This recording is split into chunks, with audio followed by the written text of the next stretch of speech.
How did the Indian culture influence Rastafarianism? By the 1930s, the Indian community in Jamaica had established itself as a vibrant cultural presence. Coinciding with this period, Rastafarianism began to emerge and gain traction in the country. The Indians' distinct cultural independence from the white population resonated with a growing desire among Afro-Jamaicans to forge their own unique identity.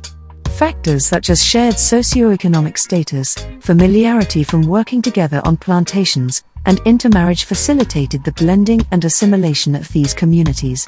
Donisha Prendergast, an actor, filmmaker, poet, and activist who is also Bob Marley's granddaughter, affirms this connection. She expresses that her experiences of connecting with the soul-juice, ascetics, on the riverbank in Varanasi were reminiscent of being in the presence of Rastafarians in Jamaica. She notes that there exists an ancient connection between these cultures, as when Indian indentured laborers were brought to the Caribbean plantations, they brought with them spiritual beliefs, spices, and the sacred plant that would later become an integral part of Rastafarian culture. The philosophical exchange between different cultures is said to be evident in the acceptance of Rastafari, the Ethiopian emperor, as the incarnation of God by Rastafarians. This concept bears similarities to the Indian belief in the divine nature of kings, specifically the incarnations or avatars of deities like Rama and Krishna.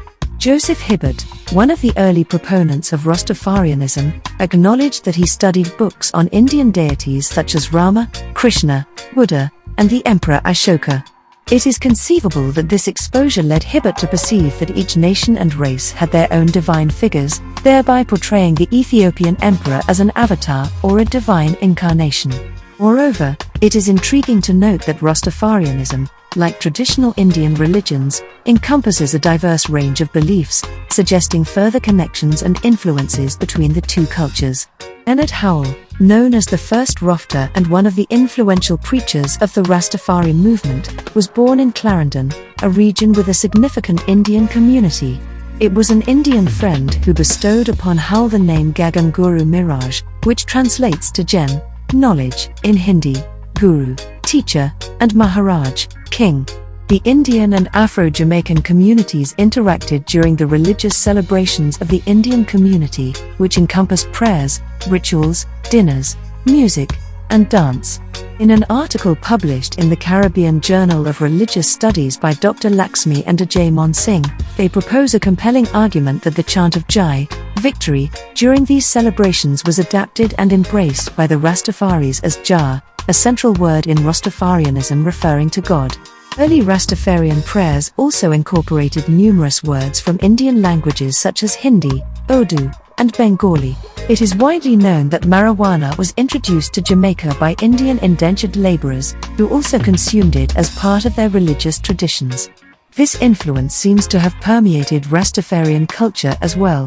The fact that Rastafaris refer to marijuana as Kali, after a popular Indian goddess in whose worship marijuana is smoked, and use the term Chilam, its Indian name, for the pipe, further supports this cultural absorption.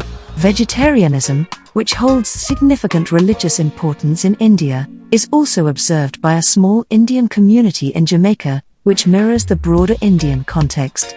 The practices of vegetarianism and ascetics with long locks within the Indian community may have appealed to early Rastafaris and thus became incorporated into their faith.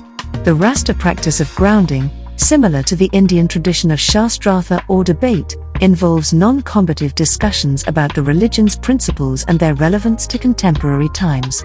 Whether influenced directly by Indians or not, this practice indicates a shared approach and the significance of internal democracy in both cultures. Vincent Burgess, in his 2007 thesis on Indian influences on Rastafarianism, from Ohio State University, highlights the profound impact of Hinduism on the inherent mysticism found in Rastafarianism, including a reverence for all things in their natural state.